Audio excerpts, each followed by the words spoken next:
Kung kakaibang ice cream experience ang hanap nyo, nariyan ang sili ice cream ng Daraga Albay.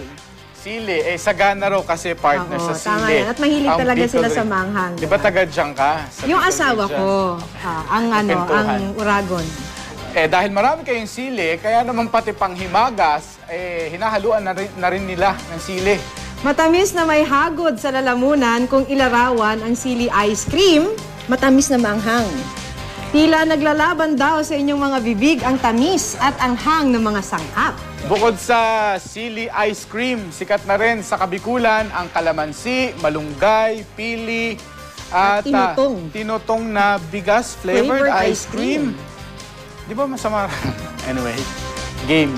Sa mga magtutungo po sa Bicol, siguraduhin matitikman ninyo ang mga kakaibang dessert na yan. Ayan, gagawin ko yan sa susunod na uwi ko sa Naga. Ba't di nyo na rin gawing facial soap ang sili? Pwede, kung makakakinis.